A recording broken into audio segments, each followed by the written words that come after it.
വേണുവിന്റെ ടീമിന് സതീശന്റെ ക്യാപ്റ്റൻസി. നിയമസഭാ കക്ഷിയിലെ ബലാബലം മന്ത്രിസഭയിലും പ്രതിഫലിച്ചു. 63-അംഗ കോൺഗ്രസ് നിയമസഭാ കക്ഷിയിൽ 47 പേരുടെ പിന്തുണ നേടിയ കെ.സി. വേണുഗോപാലിന്റെ പക്ഷത്തു നിന്നാണ് മന്ത്രിമാരിലേറെയും. കോൺഗ്രസിന്റെ 11 മന്ത്രിമാരിൽ 8 പേരും വേണുവിന്റെ അനുയായികൾ.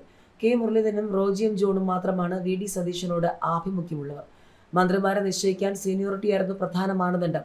ഈഴവ വിഭാഗത്തിൽ നിന്നുള്ള 9 പേരും പുതുമുഖങ്ങളായിരിക്കെ ഇവരിൽ നിന്നും എം. ലിജു, ബിന്ദു കൃഷ്ണ, ഒ.ജെ. ജനീഷ് എന്നിവർ മന്ത്രിസഭയിലെത്തി.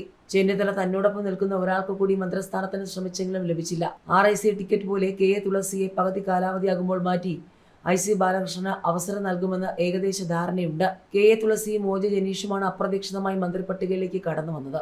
പട്ടിക വിഭാഗത്തിനും വനിതയ്ക്കും 2 വീതം മന്ത്രിമാർ വേണമെന്ന് AICC നിർദ്ദേശിച്ചിരുന്നു. AP അനിൽകുമാറിന് പുറമെ 2ാം മന്ത്രിയായി IC ബാലകൃഷ്ണന്റെ പേര് രമേശ് ചെന്നിത്തല നിർദ്ദേശിച്ചു. VP സജീന്ദ്രന്റെ പേരും ഉയർന്നു വന്നു.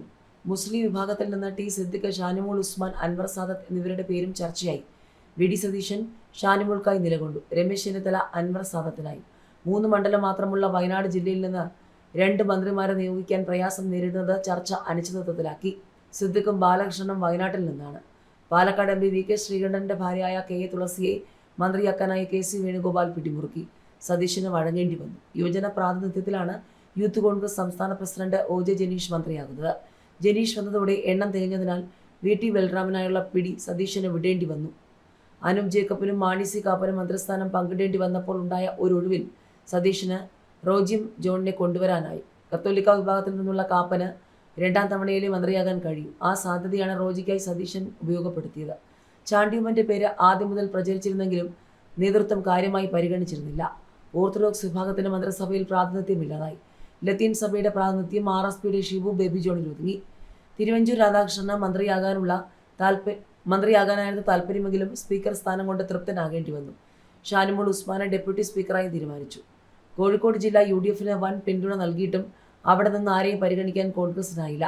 ലീഗിനും അത് കഴിയാതെ വന്നതോടെ 2.5 വർഷമാകുമ്പോൾ അബ്ദുൽ ഗഫൂറിനെ രാജിവയ്പ്പിച്ച് പാറയ്ക്കൽ അബ്ദുള്ളയ്ക്ക് അവസരം നൽകുമെന്ന തീരുമാനം ലീഗ് നേതൃത്വം കോൺഗ്രസിനെ അറിയിച്ചു. ഇടഞ്ഞ കെ. മുരളീധരന് വഴങ്ങിയ നേതൃത്വം. വൈദ്യുതിയല്ല, വകുപ്പിൽ മാറ്റം. ആരോഗ്യവും ഒപ്പം ദേവസ്വവും നൽകും. വകുപ്പ് വിഭജനത്തിൽ ഇടഞ്ഞ കെ. മുരളീധരന് വഴങ്ങി കോൺഗ്രസ് നേതൃത്വം. നേരത്തെ നിശ്ചയിച്ച വൈദ്യുതി വകുപ്പിന് പകരം മുരളീധരൻ ആവശ്യപ്പെട്ട ആരോഗ്യ വകുപ്പും ഒപ്പം ദേവസ്വവും നൽകും. വൈദ്യുതി വകുപ്പെങ്കിൽ ചുമതല ഏൽക്കാനില്ലെന്നും സത്യപ്രതിജ്ഞയ്ക്കില്ലെന്നും മുരളീധരൻ വ്യക്തമാക്കിയതോടെയാണ് നേതൃത്വം വഴങ്ങിയത്. വി.ഡി. സതീശൻ മന്ത്രിസഭയിൽ ആരോഗ്യ വകുപ്പാണ് മുരളീധരൻ പ്രതീക്ഷിച്ചിരുന്നത്. എന്നാൽ സതീശൻ മന്ത്രിസഭയിലെ വകുപ്പുകൾ കെ.സി. വേണുഗോപാൽ വിഭാഗം കൈയടക്കിയതോടെയാണ് മുരളീധരന് വകുപ്പ് നഷ്ടപ്പെട്ടത്. കെ.സി. വേണുഗോപാൽ വിഭാഗത്തിന്റെ ഭാഗമായ AP അനിൽകുമാറിന് ആരോഗ്യം നൽകാനായിരുന്നു നീക്കം. വകുപ്പിൽ എതിർപ്പറിയിച്ച മുരളീധരൻ വൈദ്യുതിയെങ്കിൽ ചുമതല ഏൽക്കാനില്ലെന്ന് വ്യക്തമാക്കുകയായിരുന്നു. ഇതോടെയാണ് തീരുമാനത്തിൽ മാറ്റമുണ്ടായത്. പുതിയ UDF മന്ത്രിസഭയിലെ കോൺഗ്രസ് മന്ത്രിമാരെ പ്രഖ്യാപിച്ചു. വകുപ്പുകൾ ഔദ്യോഗികമായി പ്രഖ്യാപിച്ചിട്ടില്ലെങ്കിലും ധാരണയിലെത്തിയിട്ടുണ്ട്. മുഖ്യമന്ത്രിയായ വി.ഡി. സതീശൻ ധനകാര്യം, തുറമുഖം എന്നീ വകുപ്പുകൾ കൈകാര്യം ചെയ്യുമെന്നാണ് വിവരം. മുൻ പ്രതിപക്ഷ നേതാവ് രമേശ് ചെന്നിത്തലയ്ക്ക് നിർണായകമായ ആഭ്യന്തര വിജിലൻസ് വകുപ്പുകളാണ് നൽകിയിട്ടുള്ളത്.